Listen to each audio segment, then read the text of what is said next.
Podcast. I'm your host, E-Rock. If you like this podcast, do me a favor real quick and go to whatever podcast app you listen to this on and give us a rating. It really helps get found in the searches and getting in suggested feeds. I want to give a shout out to the sponsors of this episode, Jefe's Airsoft Solutions, SKIRMESH, and TNT Airsoft. Make sure you guys go check out their content, products, and services. I'll have the links to all of those in the description. Thanks for being here. Let's get into the podcast.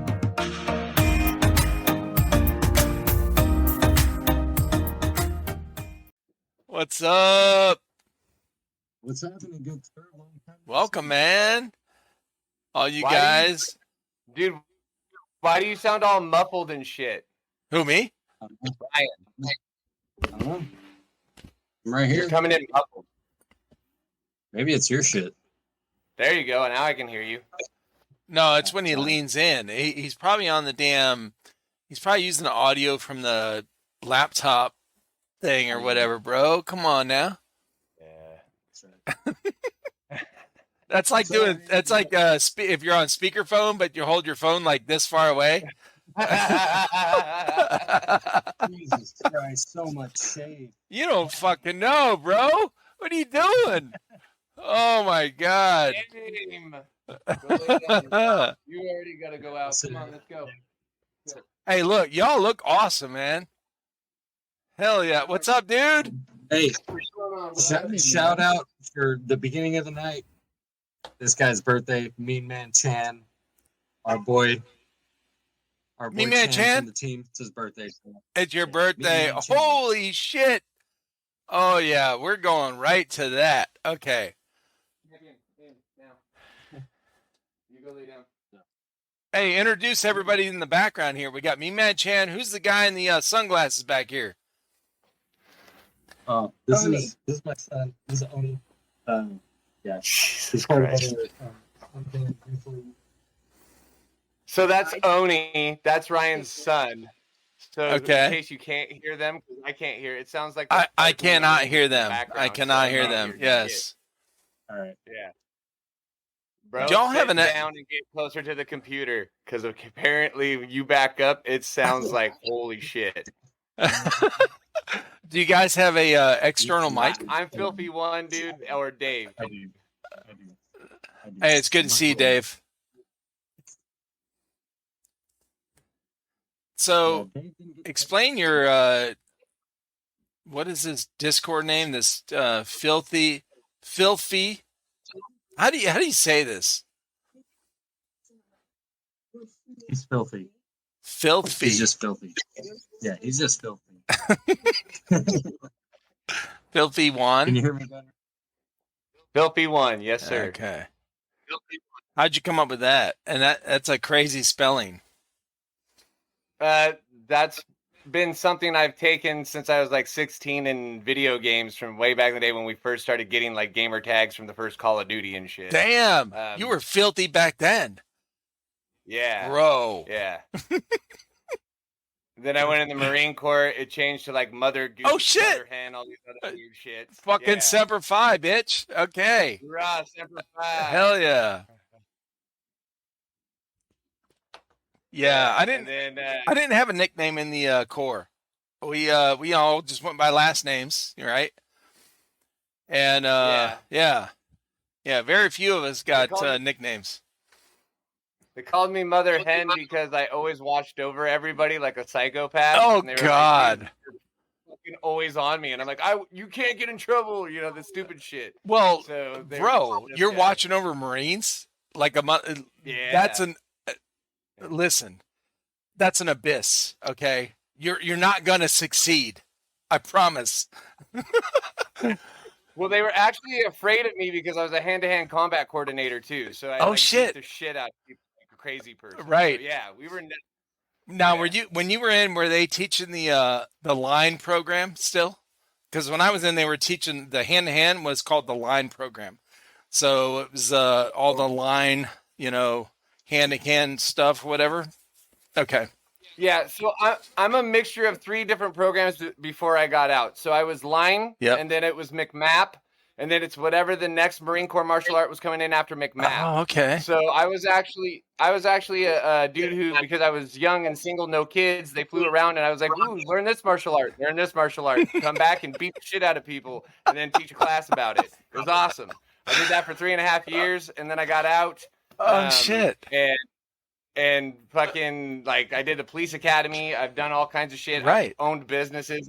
I'm a weirdo. But a few years ago, I got into this crazy idea of wanting to create, like, a theme park. And I was going to do it with, like, a laser tag. Oh, okay. And, yeah. And then I decided that was going to be gay. We should probably do something cool. And I ran into Ryan, and Ryan was starting Shogun, and I was starting the adult league that we're running. Okay. And he gets together, and he hands me a patch with Shogun and goes, hey, I'm going to do something big. And I was like, how big you want to go, bro? Yeah. Right? And he starts laughing. He's like, we're going to be the biggest thing ever, right? And I was like, okay, let's sit down and have a conversation then. And we sit down, and we've just started exploding as much as we can. And it's mostly because this guy's charisma, and I'm just an asshole behind the scenes making everybody. Yeah. Look, what's next? Let's go. Yes. I love it, dude. Well, listen, man, team dynamics. People that don't get into that, okay, and if they don't play sports in high school and they don't go in the military, they never understand their whole adult life. They will never understand team dynamics. You feed off of each other, right? We need that. It's really beneficial. So that's cool, man. You got to find your guy that is almost as crazy as you, but like in a different way, like maybe more focused, right? And then you got to have somebody that just like, fuck everything. I'm going to break down doors. Okay. Show me where to break down the door and I'll go. All right. For real. Yeah. Hell yeah. No, that's good shit. Like, now, I don't know, Ryan, did you send them that link earlier? Yeah, I did. Yeah. So Ryan sent you a link that has a little video snippet. It's a demo promo reel of kind of what our event company is going to be getting into. Right. We're not showing it to everybody, but we definitely wanted to show it to you because Ryan said that you would probably get a hard on if you saw this. So, well, listen, bro, I just watched it like 5 minutes ago. Okay. So I'm a little amped up. All right. So watch out. Yeah, for real. I just watched it. Us?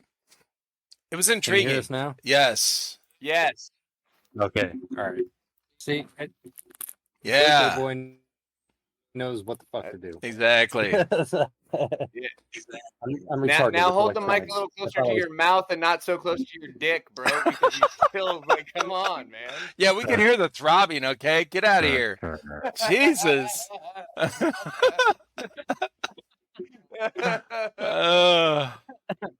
No, we've come a really long way since the last time we talked to you. Right. It has kind of been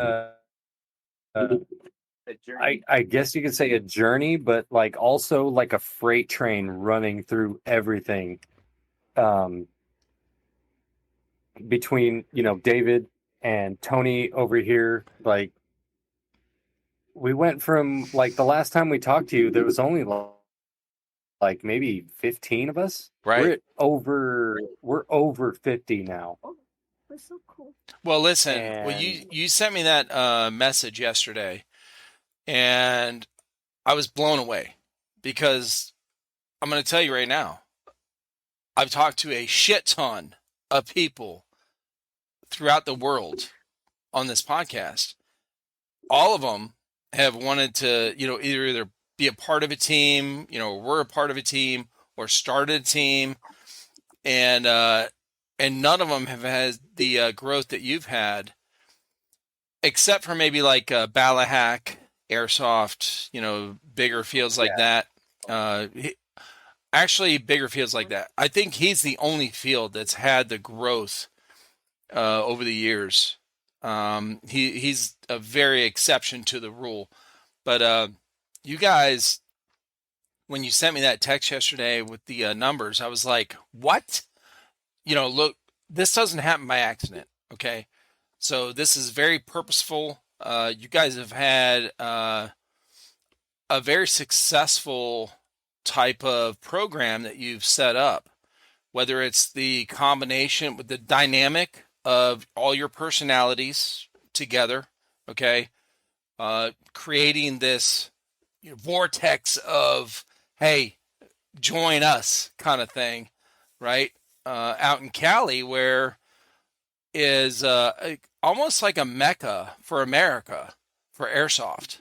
And you guys have done a huge, bro. I couldn't believe it. I couldn't believe it when you sent me that you guys have, had a team that big. That's not usual. It's really not.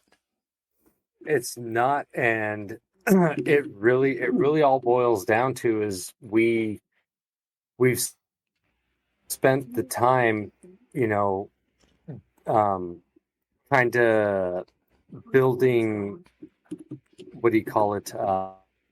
Kind of like people's personalities. It was it wasn't like we don't care about your skill. Right. We care about the person that you are.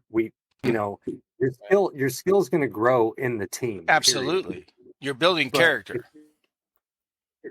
Yeah, we're building character. We care about the person that you are. That's all that matters. We don't want to have this toxic personality happening, which happens in airsoft a lot.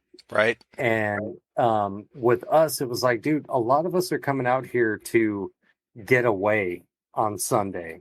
Like, we have our day jobs, all that type of stuff. We're out here trying to have fun. And the people that are on our team want to come out and have fun with really good people. And that's why we've grown the way we have. People come up to us during the game. People come up to Chan and David and been like, dude, you guys are just out there having a good time. And it's like, that's why we're here. We want to have a good time. We're not trying to, this isn't a fucking profession. I'm sorry. You're not going to get on the Olympics playing freaking airsoft. Damn it. But when you come out on Sundays, we're out here having a good time. We also don't freak out about new being on the field. So, like, new players being on the field. But we're the kind of team where, like, if we see new guys on the field and they're, how they're always huddled in like a giant mass of noobs, 20 of them behind a building, like, oh shit. And you're just like, they're not firing, they're not doing anything, they're just huddled there. So I'll literally walk up to them, grab 10 of them and go, we're all going to get shot. Let's go. And we just go for it, dude. That's kind of what we try to promote, because we want airsoft to become something more than it is now, but we also want to change the culture that it is currently. Yeah. I don't like the toxic behaviors of people screaming all the time at each other, doing stupid shit, and just like acting a fool. I'm 44 years old and grown as shit. I don't need to be out there yelling with a 15-year-old about who's tougher than who and fuck you, kid. Yeah, no shit, right? So what we really are trying to do is create two separate kinds of leagues within the event company that we've created with the pro team. And that's creating a juniors league, which we want Chan to head up, because he already has experience with like the boys and girls clubs. So he knows how to handle youth and create a program that's going to be beneficial and teach these kids how to like really move forward. And we're going to create it based upon live action video games so that they can actually be in the field and doing stuff that I've created as a scenario and the team has created as a story. And then we've created all the tactics that play with it. And they run with squad leaders that we have as NPCs. So they are LARPing, they are learning tactics, and they're not learning tactics in the way of like they're going to join the military and be like, oh, but they're going to learn how to move together. Yeah. And they're going to learn how to communicate together and play together. And those are the kind of things we're trying to bring. And then secretly, we have a bunch of technology that we all want to kind of bring out and show and showcase. But until we land a contract with a park, we're not going to do that. We've come out with old school methods, but we're actually going Hollywood with our stuff. And what we're going to do is create a basically like a membership where they come on, and if they acquire on into the event, they'll get a series of videos that come on and give them a backstory that integrates them into the story before we even start playing. So it's like a full immersive story. And then when they show up, we'll have videos for them talking about the missions. They go in, they play, We have it all structured and coordinated. I think the first event we did, we had about 50 people. Not one complaint. Everybody was just having the time of their life. There was minor things that needed to be fixed, but with everything, there's a minor thing. No complaints though. And some of these people were like the people who play in everything that's big. So we felt really good about where we're headed and how we're going to create all of this stuff. And it's going to be something different. We're going to try to go Disney of Airsoft. That's really what we're aiming for. This is so look, yeah, you might have to backtrack a little bit because this is fucking awesome. And I didn't expect this. I didn't expect this. Not, not to put it down. I just I didn't expect the immersiveness with the LARPing stuff and bringing people in with your program with the younger generation. Because look, out of all the people I've talked with throughout the world, no matter what type of style of airsoft they play, whether it's Speedsoft, Speedsoft typically what I found it draws more of the younger generation because it's local, it's simple. They don't have to buy. It's very inexpensive. Okay. It's very affordable. They don't have to like buy a bunch of gear and whatever to get in there. They just go in sweatpants and a hoodie because they wear a hoodie because they don't want to feel the shot, which is bullshit. Right. Okay, they should wear a t-shirt with no fucking gloves. Okay, how about that? And then, but this is so the younger generation typically is in that Speedsoft type of environment. And that's so going with what we're working on. Yeah. There's a place for that. We've got dudes on our team who are just like that, and they're fucking maniacs. Really? Yeah. So you guys aren't your team is not just this, how you guys are geared, like the mil speed, mil sim type of, setup, outdoor play, whatever. No. It's you guys are diversified through the indoor and outdoor play. Yeah, I'll put his name out there. Yes. And we're going to, everybody in this group can agree. We've got a dude on our team, Mully. He's a fucking maniac. Who is it? A menace. Mully the Maniac. Mully is a fucking maniac. He's a menace. And he's a speed softer. And he comes out and he plays these milsim things and integrates his own style of play out there. He's you can't stop him. And everybody who's watching, please come out and play a game and fucking stop him. I will pay you to stop him. He's a maniac. Oh, that's awesome. He's a maniac. So, he's so good at what he does, and we appreciate that because it really changes. Like, people think we're a milsim team, and it's like, no, we're not. We're everything. Yeah, we're everything.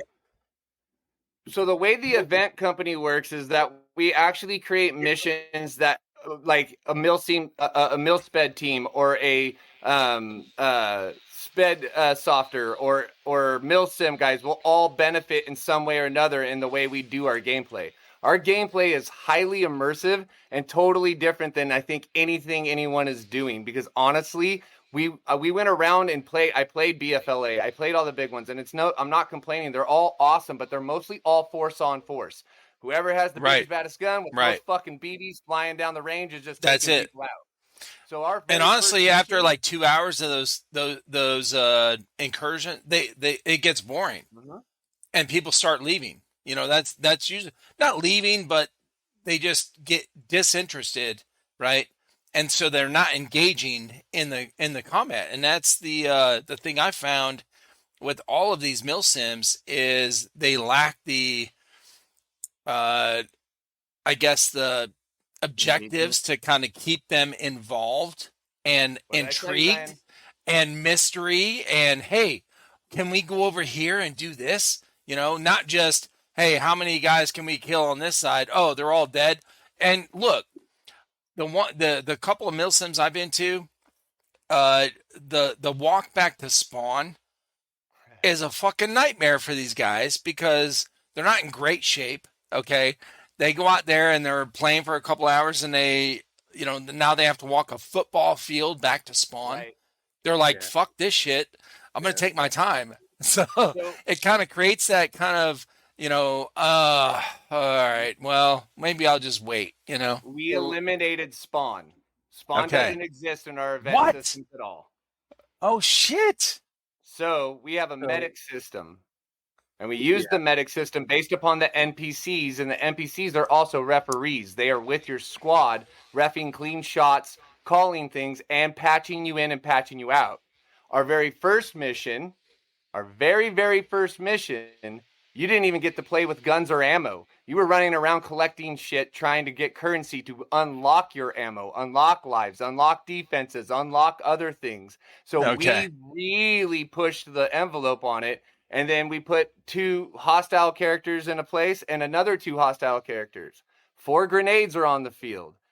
In the first field, those hostile characters can be killed. And those guys are like zombies. And if they touch you, you become a zombie and go with them. So if you kill them with a grenade, they're gone. The second one is the juggernauts in the field, which are unkillable. But if you hit them with a grenade, they'll be down for 15 seconds. And there's objectives in both of them to collect, including 3D printed arms. Okay, go show them the arm and get the head. And that badass gun that Tony's showing. So yeah, I mean, we have a perspective from our juggernaut on the field. Like Tony, who was in our original video, he was one of our in-game,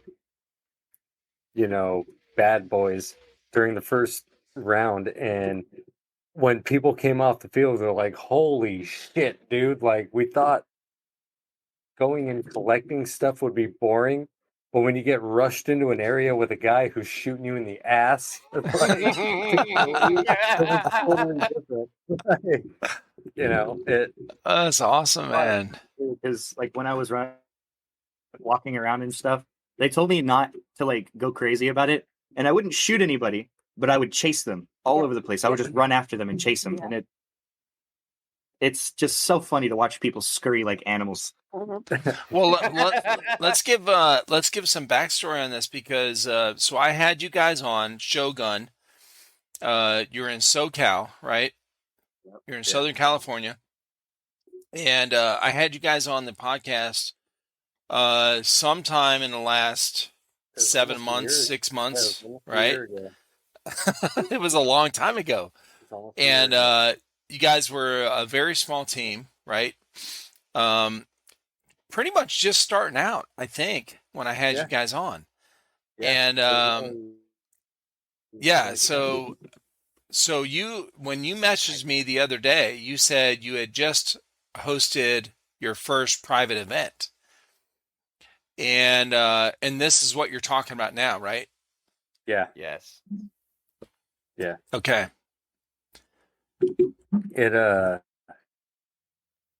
Yeah, that private event, it was a whole lot of work. We ran into a lot of roadblocks. Where was it held at? Where'd you guys hold it at? At our home field. We did it at our home field in Paris. It originally was planned for a different place, but we ran into some, I guess you could say, logistical and monetary. Yeah. Well, and that was kind of the issue we ran into because, like, David is extremely well versed in business, and then myself, like my daily career, I'm very well versed in business too. But what we've been running into with this community is that nobody wants to take a risk because they're very content in how everything is going right now. And we create the ticket, send the link, you buy it on the link. We do have some special day of people, but those are people that we VIP'd and requested. Of course, those are the ones that we know have other engagements and are important in Airsoft as far as many fields as they're hitting and as much, influencing as they're doing. We always put those guys like on a VIP list and allow them to, if they can make it, they can pay that day. But everybody else is pre-registered and put in. Also, we know that standard marketing of an event is anywhere between 3 and 5 months. So the next event we want to throw now is going to be somewhere in October so that we can start marketing for it for now. So we know that we can bring those numbers. We also spent the last year and a half. I know I'm going to shut my mouth in 5 seconds, Ryan. I'll give you 5 seconds on this one. We spent the last year and a half doing the counts of the fields that we play on. And whenever we play steadily on a field, and we usually go on Sundays, which are the dead days, we've increased those field numbers from like 60 people to 150, 180 people games. So we know we can do what we say we're doing. Those are real numbers, bro. Yeah. No, they're real. I do a count every day. He hears me every day I go out there. I do the count. It's growing by this. We got it here. That's a big change in these fields. Yeah. Okay. I got you. Yeah. We actually want a growth goal of 500. So, I mean, we really want to get 500 members and have a membership program where they pay and they have a cheaper ticket. That way we can cover price at the door for the half up front, get the rest done, and they don't have to hit an $80 ticket. Yes. I don't want to do that to them. This is what needs to happen. This is the next step in these big events. Yeah, for real. Okay. Memberships, subscriptions, and then, follow your team or your, group or whatever. And then they get a benefit from that on the next event. We also have membership specific missions. So they'll get a lower ticket price and they'll get special missions within the game. Oh, shit. Look at that. What who came up with this? This fucking dumb jarhead over here? Come on. Barry, I eat crayons on the daily, bro. Good to go. Oh, I love blue crayons. What are you talking about? It's a protein. I'm ready to go. Hell yeah. And that's kind of. I'm really inspired by you guys growing that way, man. For real. The growth is Ryan's. So that's where the kismet is. I'm really good at getting people together, but that dude really is phenomenal at making people come together and want to be a part of the team. It's really his dude, he's so cool to just hang out with. And then Chan's our mean warrior. That guy, he's a staple, so we love him too. Yes. This guy. Bro, the first time I had him on the podcast, this fucking gold chain he had was insane, okay? It was awesome. He brings the bling. He brings the bling. He brings the bling. He brings the juggernaut swag, like everything. When if you get shot by a juggernaut and you can't be mad getting killed by Chan. Right. He did something to make you like, oh, god damn it. But he's got the moves, all that shit. Chan is basically our backup dancer for the whole fucking team. Do you wear a G-string, bro? He probably does. Oh, Jesus. Only when the song comes on. That's funny. I mean, Chan's working on doing our youth league. It's, there's a lot of adults who go and play it, but me personally, my kid, he had his soccer injury or whatever, and he got into this because he couldn't play soccer anymore. And he kind of latched on to Tony. Was that like an ankle injury? Oh no, this was his hip. He's got screws in his hip, everything, all that shit. Damn. Yeah. From soccer. But from soccer. Bro. And he's only 12. So holy shit. But he got into airsoft because his doctor released him to go and do certain things. And when we started playing airsoft, we met Tony, and he's got this fucking crazy infatuation with Tony. Oh, Jesus. Always that one guy, Chan's it's like the uncle of the family. I fucking love Chan, just the simple fact that he's always been good with my kid. And that's kind of another part of airsoft. I'm like, you know what? we didn't know Tony when we started playing, but he was Right. such a good guy that my kid really attached to him, and I was like, hey, you know what? He's good with my kid, and I really appreciate that. And that's kind of what this community is all about. It's really, really good people, and that's why our team has grown the way it has. It's always been this collective of really good people who want to go out and have a good time. There's no weird, toxic, we have to be better than everybody. No, we don't. No. We're out here having fun. Well, you test each other against each other. Like that, you're not comparing yourselves to And we did that everyone at our else. event. Right. We did that at our event. I went and Yeah. when I made the squads and everything, I split our whole team up against each Yeah. other. And you know what's interesting? I'm not trying to say green team, you didn't do a good job, but I'll tell you one thing, orange team talked a lot better than you So in guys other did. words, green team, you fucking sucked, okay? Green In the team nicest way in possible. the nicest way possible. You guys didn't talk enough, but there you but go. that was the way the whole game was built, was strategy. If Right. you're not talking, you're not winning. Oh, communication. Communication Yeah, is communication's huge. It's huge. fucking huge, bro. And Yeah, for real. David and I had to ref our entire project where we were supposed to have a different role. But when you got to sit there and watch Minus it me from that one round. perspective, no, we saw that as refs. David and I were not supposed to be refs in our whole plan that we had laid out, but we ended up being that way. But both of us said we were like, wow, being in the ref perspective, we saw shit on the field that we were like, holy shit, that totally went a different direction than we thought it was going to go, because this team was talking and communicating. Right. Yeah, And they so- dominated a whole fucking. Go 100%.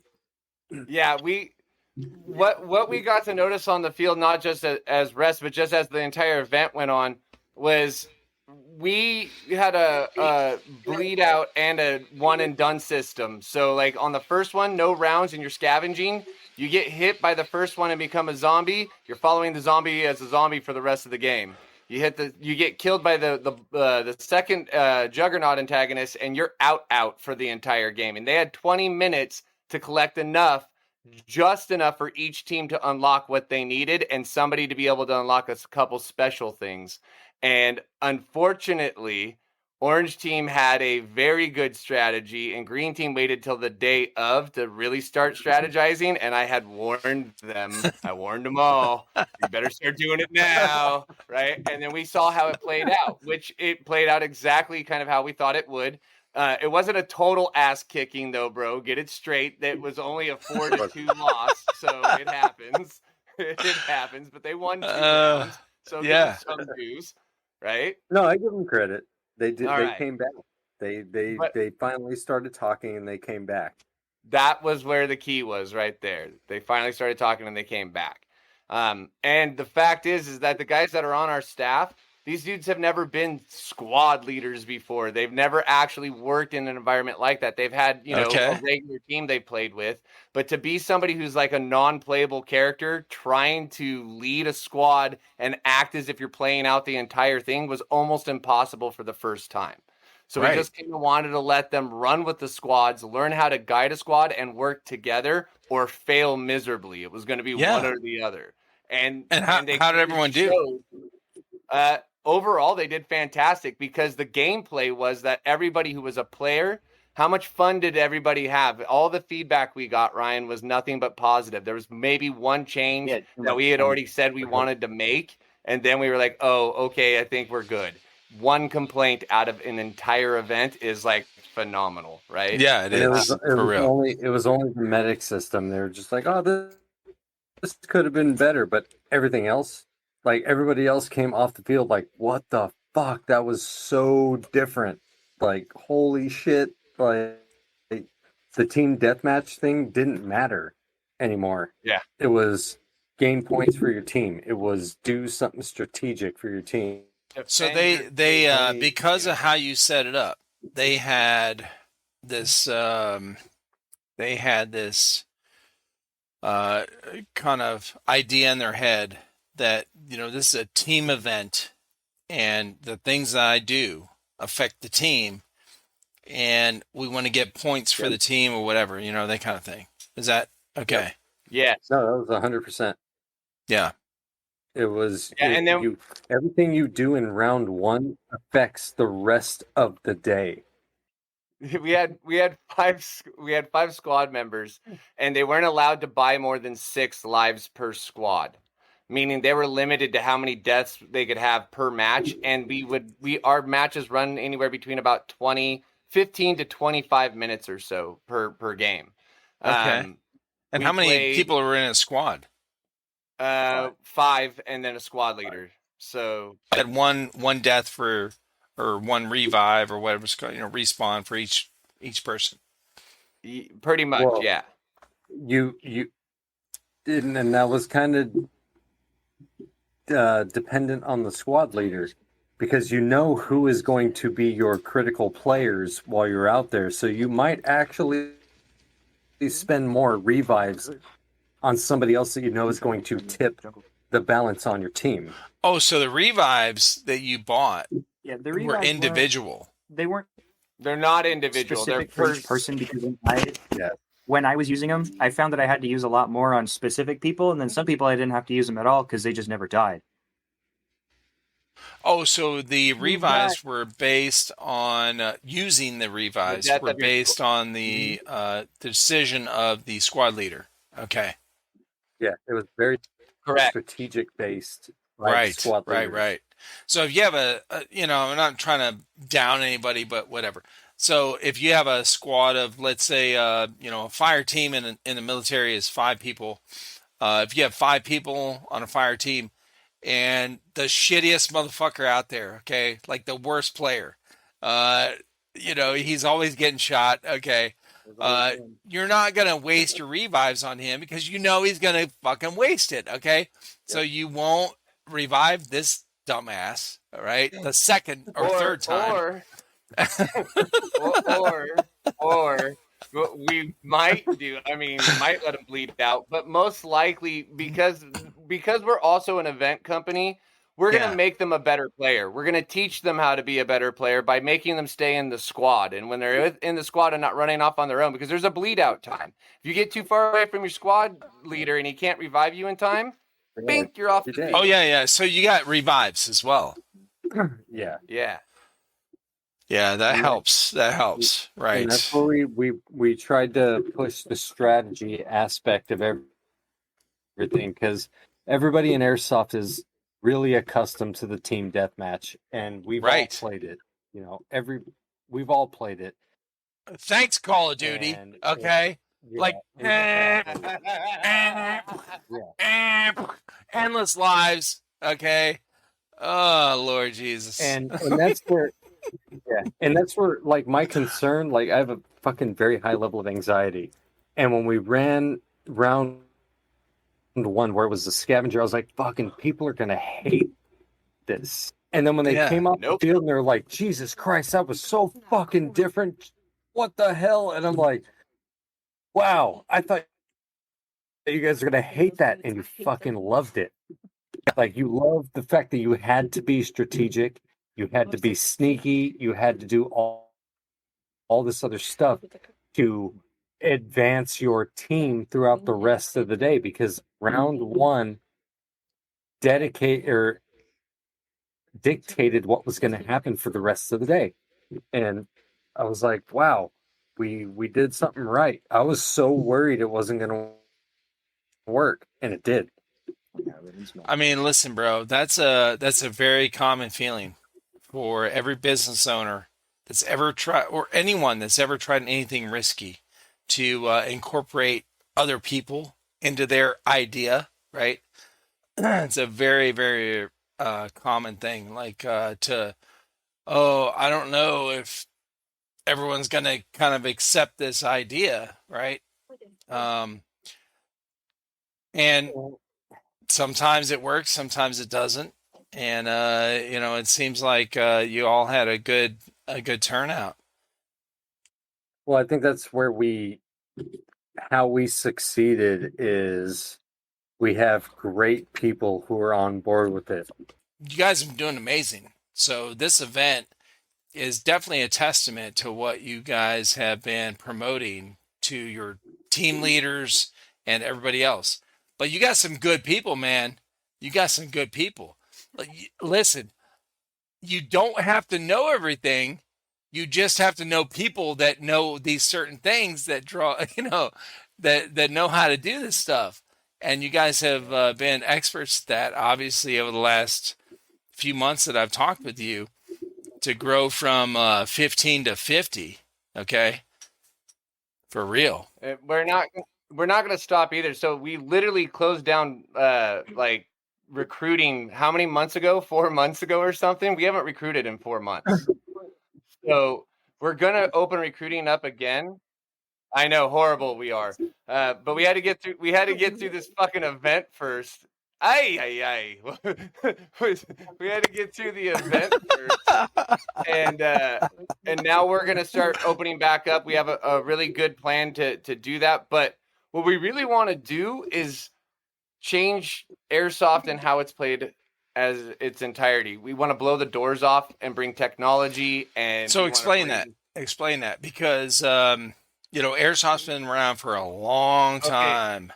I will unlock only one secret because we're almost done with it. And then when I let this go, will be the just give a teaser. Just give a teaser. I'll tell you the secret of it first. And here's the number one thing right here. This will make it all make sense. We're all fucking crazy. Yes. See, that's why I relate with you. That's why I relate with you. But if you have that kind of a crazy drive and it's really what you want, we really want to build a theme park. So here's the teaser. We will have the very first live active LED target boss video game boss coming very, very soon. And I'm not going to tell you any more than that. 95% sure it's going to be Tony. Everyone's favorite. I'm confused.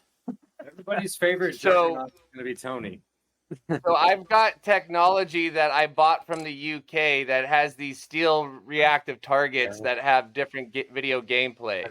We're building them onto a juggernaut suit, and those suits will actually have movable targets, meaning once a target's been destructed, another target will light up on his shoulder, his back, wherever the fuck we Are you talking about a tac sense? I'm not telling you what I bought, but yeah, maybe. Well, I've talked to a shit ton of people out in the UK. I love you, Jen. Happy birthday. Are you out, bro? Yeah, I gotta run, guys. But cheers, bro. Y'all have fun. Cheers, brother. Happy birthday, Jen. Have a good night, man. So I've talked to a bunch of people from. I've not talked to the owner of Attack Sense. I wanted to have him on, but I've talked to probably 20 people at least from the UK that have talked about Attack Sense. Okay. Any event company that's worth their weight in salt and airsoft should know that skirmish is going to be a big thing. They better understand that it's going to be a big thing because it is fucking awesome. Okay? So there's one. There's one on that one. Two. Let's go, Brandon. Attack Sense is very fucking good. But there's applications with Attack Sense that we're going to take so much farther than even what you're thinking. So I'm building a tank, a mini tank, and we're going to have a target system set up on the tank to be able to take the tank down. And that's going to be, I'm going to put wounded vets in this thing. And it's a fucking small traction chair that we're going to AT out. And it's going to be a mini tank with a rail gun. We're doing some crazy shit. Oh my God, bro. What? Shit. What? That one is not coming right away. That's something we are building, and it is very expensive. I'm sure. But that's going to take some time. But the Juggernaut's almost done. Right, Ryan? Juggernaut's almost done? Yep. Yeah, okay. So Juggernaut's almost done. I do that to him because we like to fuck with each other so we can get things done. So David is literally my drive for a lot of stuff. when we met each other a year ago, it was like, oh, we're just playing airsoft. And then we started talking, and it was like, nah, bro, you're pretty much the yin to my yang. You push me as hard as I push you. And we've gone through a really tough year. When we did our event and everything. David's always like, let me help you. And I'm like, I got it. And he's like, no, let me fucking help you. And I'm like, but I got it. We're doing things that the last time we talked, Eric, like it wasn't even, we were playing airsoft, just having fun. And, David and I, since then, after we had our event, it was like, holy shit, dude, we did something totally different, and the people who went and played it validated that what we did was something that they were waiting for. Mm-hmm. And even now, or he was like, oh, I'm gonna go to Vegas, I'm gonna go fucking relax or whatever. And I was like, yeah, I need to take a week off too. But the last time we talked, it was right back into airsoft, and it was like, oh no, we didn't take any time off. We fucking we're still thinking about it. Like Yeah. we Bro, didn't my take boys any in time Vegas off. told me to shut the fuck up. They were like, shut up. You've been talking about this all fucking Vegas walk, dude. Shut up. And I was like, all right, fine. And So none of you it guys had went to Vegas? I did. Right after No, the event, I headed David out to did. Vegas. David did. Yeah. What were you doing out there? My buddy from Thailand, his boy graduated high school in Oregon, so he met us all. We met him all, and we took his boy out and let his boy race a Nissan GTR. Threw him off the fucking needle. What? Yeah. We gave this 18-year-old the time of his fucking life, bro. This kid has unlocked Vegas in a whole new way. Oh my god! So yeah, we threw him off the fucking the needle. What's that hotel with the needle? I can't even fucking remember. Stratosphere. Stratosphere, yeah. So Stratosphere, yeah. It's got the roller coaster on the top that goes off the edge and shit. Right. So they actually fucking throw you off the fucking thing, and you. Oh, it's like a glide all the way bungee down. jump. Yeah. Yeah, kind of. Yeah. So this fucking kid, this is how cool this 18-year-old is, bro. He fucking runs off of it. He comes down. He isn't even breaking a fucking sweat. He like rubbed his head like he was like tired and shit. He was like, yeah. And I was like, who the fuck can do this? That Oh shit. awesome. So He's like, that was okay. What else you got? yeah. So I told him I'm gonna throw him out of a fucking plane, and that's the only time he like got a little bit of a hard on. He was Oh like, shit. Yeah. So when he comes back from Thailand with his dad, I'm gonna put him on a plane and throw him off of it. So There you go. Yeah, but that's what I was doing in Vegas. And then also I was trying to relax after the event, but obviously you can see I'm kind of like ADD and fucking ready to go all the time. So Yeah. So as soon as I got back, and he talks to me, I'm like, "You ready to go, bro? Here we go. We're going to the next level." He's like, "I have been waiting. I've been waiting." Oh, that's Nice. awesome, man. That's awesome. Okay. Like I can't show any more appreciation towards David because I mean, Well, he wasn't part of your group Yeah. the last time I talked to you guys. no, he wasn't in the he just Oh. wasn't in the chat. He was Oh, like, okay, "Oh." okay. Yeah. No, he You was suck, still bro. part of it. You didn't Yeah. join the No, fucking I think- podcast? Right? I was like, "My bad." No, something happened where I think I was tied up. And I called him and I said, "Dude, I can't make the podcast. You know, how many are you gonna have?" And he's You like, suck. "Oh, we got like 7 or 8 of us." And I'm like, "Fuck it, enjoy it." Right? So Yeah, then we did it. But I did watch it, and then I was like, "Fuck, I should have been on it because you guys were all geared out, looking all cool and shit." No, And I was bro. like, What you should have told him was, no, you're the only one left, so you need to be on here. Okay. No, That didn't even like, oh, okay, I'll be there. he should have been in there. Like when we talked and we were like, oh yeah, let's do a follow up, and I was like, fucking David should have been in there from the get go, plain and simple. When I met David, I was like, oh man, this guy is gonna fucking drive me to the end of everything because Yes. we vibe that way. We Bro, vibe that you way. got in life, you got to have Right. that yin and yang. You have to. I am very good at trying to be on the good side of Ryan's family too. So I know how to work. Like I try to work that magic all day because Yeah. he's super important. We've got celebrities in our group, and we don't, we're not name dropping, but we have No, like that's legit fine. celebrities and stuff in our group, and we're also getting kind of some of the who's who of airsoft to start joining into this as well. We're trying to change everything, and we're also trying to break the bad stigma that some of the other event companies do have. We don't want any of that shit. We Right. want to just play. We want to play where teams are going to respect each other. They're going to understand that there is a ref integrated into their squad, so they are going to have to listen to what's going on. And Right. the only way you're going to survive these games is if you fucking work together, because I'm going to just do mean, For real. weird shit to you if you don't work together. Yeah. Weird shit. Are you talking about like purple dildos and shit? Okay. Reach And the around. rated R versions, Reach yes. around.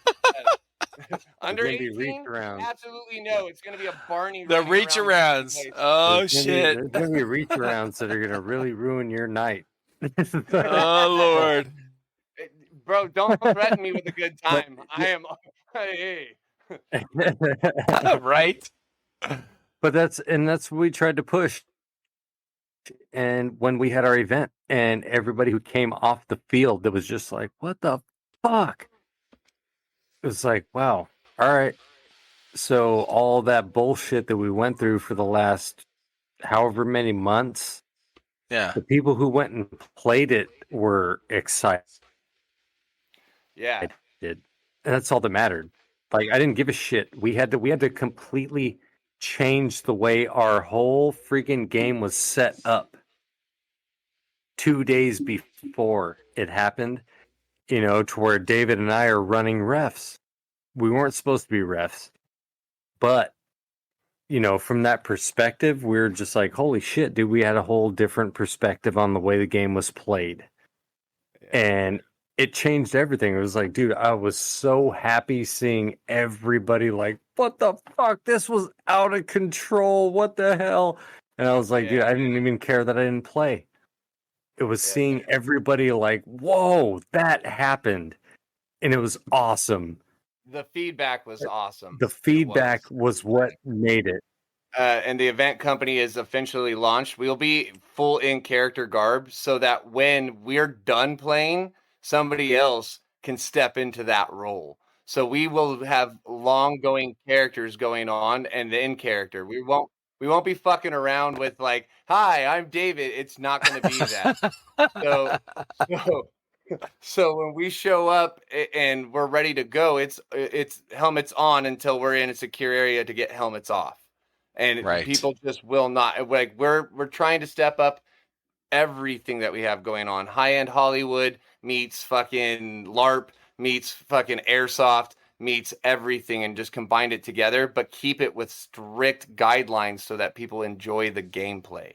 That's the future of airsoft. That's how you grow it. And I've told Ryan from the get-go, it's not just like we're going to grow the team, but the team is the first aspect of what we're really doing. And once we prove that we can get a large team and do it relatively quickly, and then we watch the numbers of a field grow from 60 to about 150, 180 average, that's huge following of people that just come by and they're like, dude, we love playing with you guys. So now we start the event company. Now we start the beta testing. And then when we get into a park that actually understands what it is to make it grow for themselves and be beneficial to the players wanting to come back, is not an $80 fucking ticket price. An $80 ticket price ain't gonna fucking do it. So we have to get them to understand that they have to take a lower price because we as event coordinators we need to be able to pay for the next one with them and the next one. And I'm not gonna charge my guys $80 so I can pay them the next one. That's fucking ridiculous. On a multiple day event, that's standard, I think, with any big event company. But if you're looking at like a 1 day, 1 day event, Your standard price normally with the bigger ones are about $80 to $120 or some Okay, shit. I gotcha. I don't like that for as a player, getting people to repeatedly come back. Like I want to be able to throw 2 a month. If I'm gonna two a month. oh yeah, we want to do 2 a month. Oh, every 2 right weeks. now. Oh, okay. Every 2 Yeah. weeks. And Every that other way- weekend. Right, because then it makes a membership So- program worth it. Okay, a membership program. So what are you talking about with prices for that? Like you're trying to lower it? Our first 100 and yeah, so what we're looking at is our first 150 members at $20 a month. And then their gameplay ticket would be somewhere around probably $45 to $50. Now a non-member would pay So they sign up as a subscription Yep. for $20 a month. Yep. And then any event you pull out that they can go to is what'd you say, The 45? price. Yeah, about $45 for the event ticket price. Oh, that's good, bro. And then That's a good plan. And then we do that for the first 150, and they get grandfathered in. As long as they want to stay in, they'll stay at that ticket price. And then the next membership tier will go up to $30 a month. And then it will still be a $45 ticket price, but $30 a month membership. Membership. And in that membership like missions, and I'm giving away so much shit, but I don't care. Fuck it. Let's go with a little bit because this is nothing. I've got so much. I'm going to give a little bit. You don't have to. You don't have to. Just so you know, you don't have to. I get it, but here's the thing. I didn't get into this to be a dick to other event companies. I'd like them to follow in suit and really start looking at what it's going to take to be successful. It's not going to be a high ticket price. People keep thinking I'll just charge a high ticket price and I'll get new guys all the time. New guys don't like getting fucking bombed on. So guess what? They'll play once and then they're gone. I go in there with a 10-second commercial and I pinpointed all the single mothers and mothers that are dealing with bullshit and all this other stuff. And the 10 seconds was this. We take your kids and get them the fuck off the couch. And as soon as I said that, every one of the women were like, "Oh take shit!" my fucking kid. They play video games all fucking day, and I know they would love to do this. So take them. They didn't even ask the price. They just said take them. So I know that the need is there. It is. So now it's about how do we structure it? How do we pull it together? How do we market it? All of the things that a business has to have to do it. And the one thing that we do have is a phenomenal fucking team.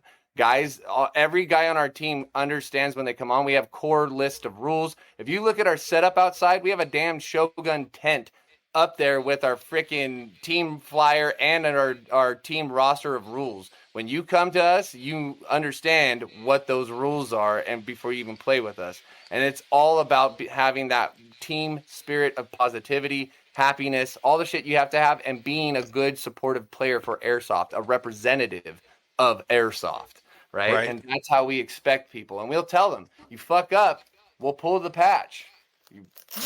You're gone, right? It's not anything personal.